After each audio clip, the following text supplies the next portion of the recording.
The day I opened my bank account and saw my life's entire pension gone, I thought I was having a heart attack.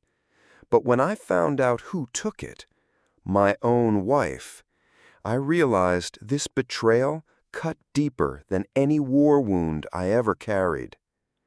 I served in the U.S. Army for 22 long years. I missed birthdays, anniversaries, and countless family moments. I slept in deserts, jungles, and freezing outposts. And through it all, I carried one hope in my heart, that when I retired, my pension would give me and my family a safe, comfortable life. Every veteran knows that pension isn't just money, it's a piece of your soul, the price of the sacrifices you've made. So when I retired, I finally breathed easy. I thought my wife, Margaret, would be proud of me.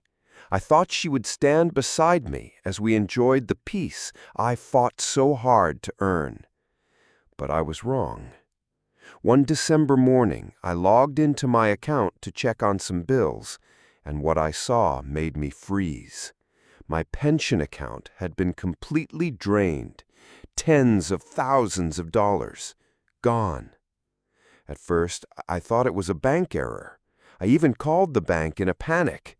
But then I saw the transactions, repeated withdrawals, transfers, all leading to her.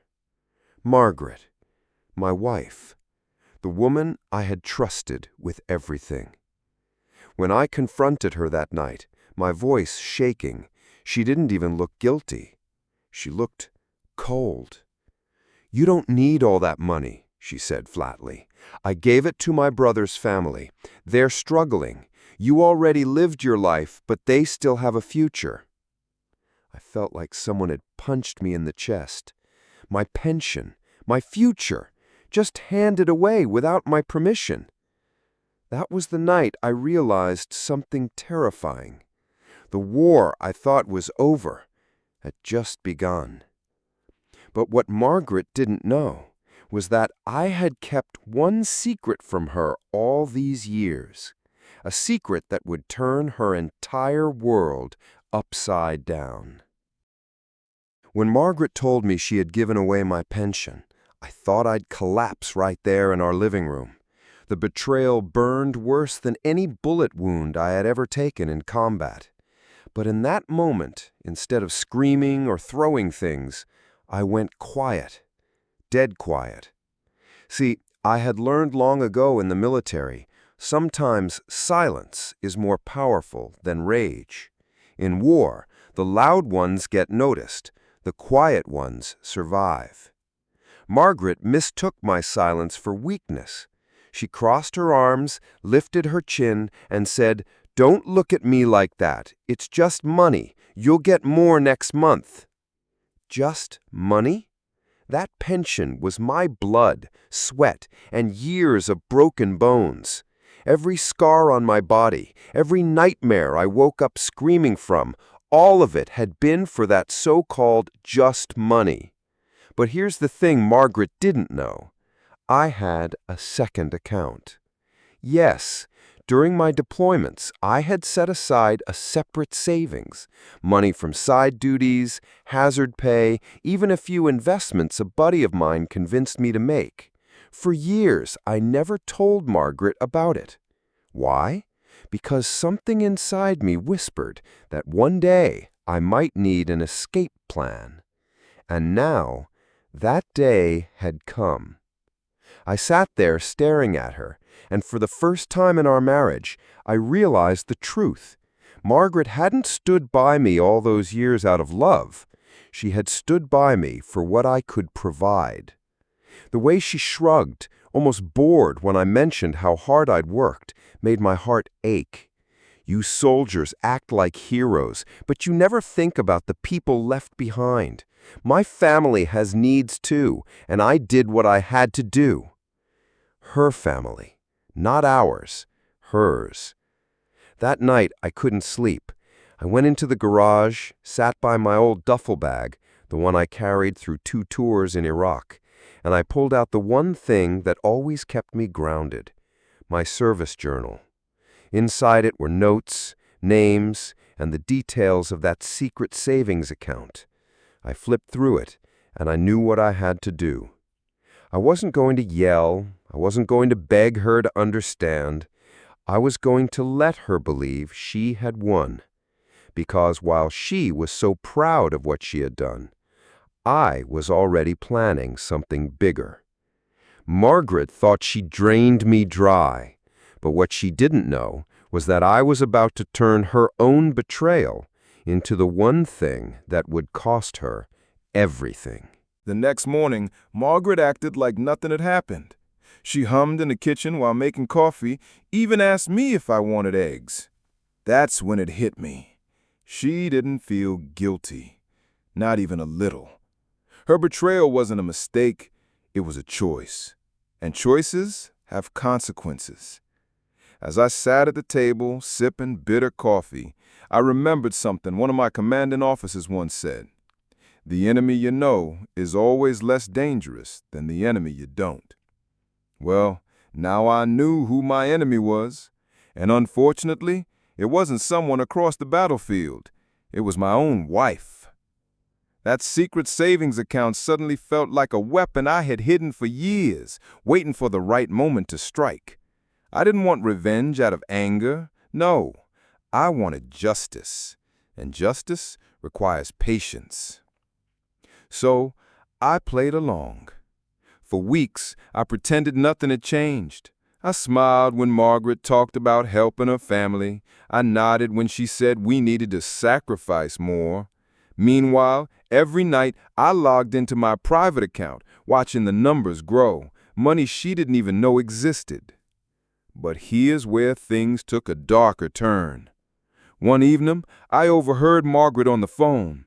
Her voice was low, sharp. I leaned in from the hallway and caught her saying, "Don't worry, he won't find out. He's too old and tired to fight back. I'll handle him." Handle me? My own wife, plotting against me, like I was some burden she needed to get rid of. That night, as I lay awake in bed, I decided something. I would leave Margaret, but not empty-handed. Nah, I was going to show her exactly what it meant to underestimate a soldier who had survived war zones, betrayals, and nights of gunfire. I wasn't the one who was finished. She was. What Margaret didn't know was that while she was busy spending my pension, I was setting up a trap that would make her regret every single lie she ever told me. I went to the bank and quietly shifted all the money from my secret account into a separate trust, under my daughter's name. Margaret couldn't touch a dime. Not now, not ever. Then came the final part of my plan. I scheduled the meeting with a lawyer, an old friend from the service who owed me a favor. Together, we drafted papers that would legally separate my finances from hers. And then we prepared the will. Because if Margaret thought she was inheriting my pension, the house, or the savings, she had another thing coming. But here's where I turned the knife deeper. At dinner that night, I looked across the table and told her, "You know, Margaret, I was thinking of surprising you with something special, something life-changing." Her eyes lit up.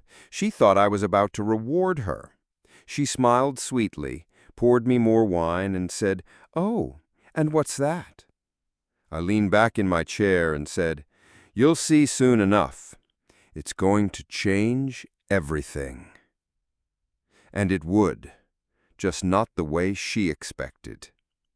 Because what Margaret didn't realize was that the gift I had prepared for her wasn't money. It was the end of everything she thought she controlled. Christmas Eve came, and the house looked warm and inviting from the outside. Lights twinkling, wreath on the door, the smell of roasted turkey filling the air.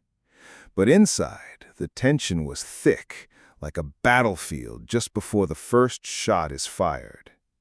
Margaret had invited her entire family, Her brother, her cousin, her nephew, the same people who had been feeding off my pension like vultures. They laughed loudly, clinked glasses, and spoke about family prosperity. Not once did anyone mention me. I was just the old soldier in the corner chair, the man they had already written off. But tonight was different. Tonight, I wasn't just a soldier. Tonight, I was the commander. When dinner was served, I let them eat, drink, and celebrate. I waited until the room was loud with laughter. Then I slowly stood up, my glass of wine in hand. "Before we continue," I said, my voice cutting through the noise like a blade, "I have something to share." The room fell silent. Margaret looked nervous. I pulled a folder from under my chair and laid it flat on the table. "I know where my pension has been going. I know about the loan in my name. I know about every dollar funneled into your accounts," I said, pointing at her brother and cousin. The color drained from Margaret's face. Her brother stammered, You don't know what you're talking about." I slammed the folder open.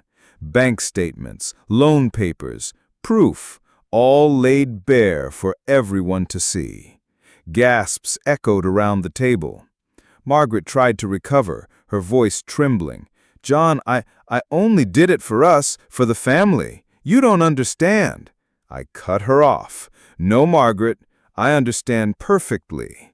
You used me. You took what I fought for, what I bled for, and you handed it away like scraps to dogs."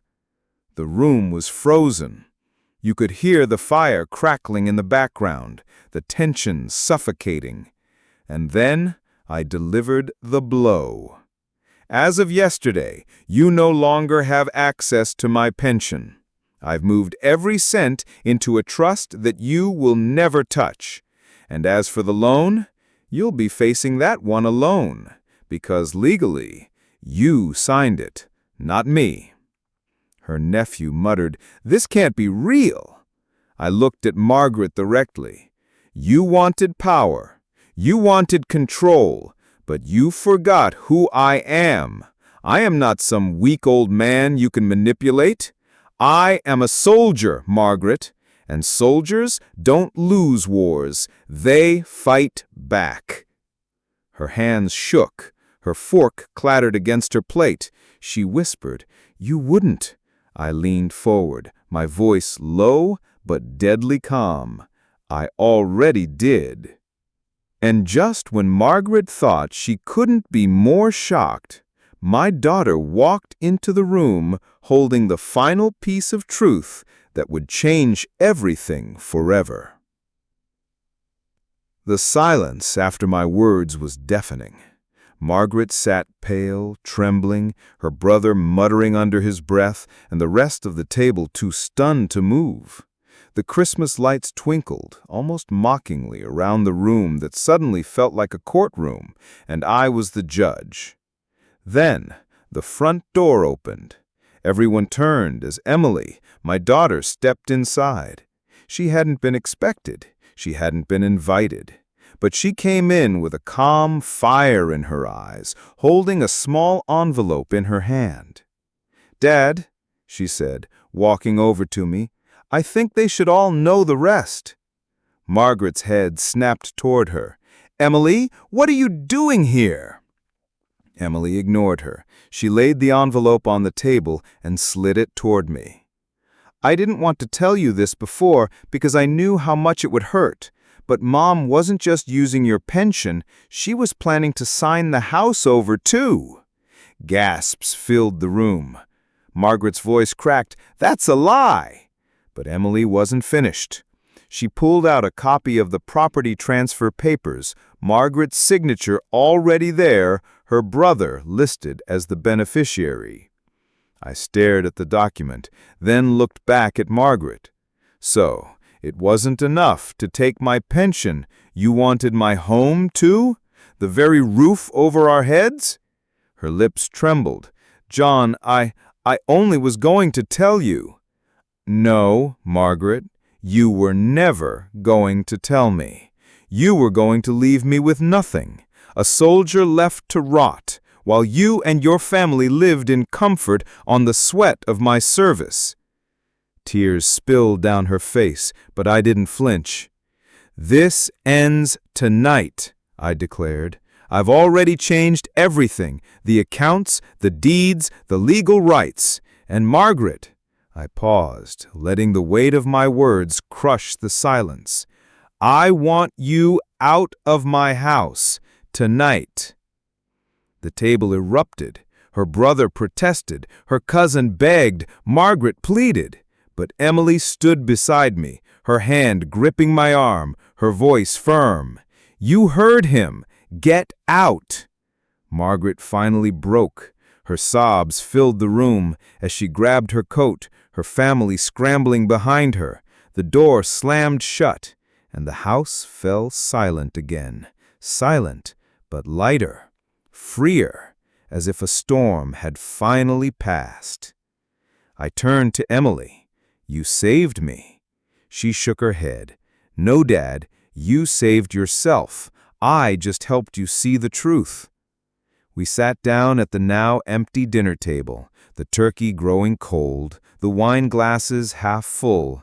Christmas had not been what I expected, but maybe, just maybe, it was the first real Christmas in years. For the first time in a long time, I felt peace. And as I looked at my daughter across the table, I realized something shocking. Sometimes the greatest battles aren't fought on the battlefield, they're fought at home.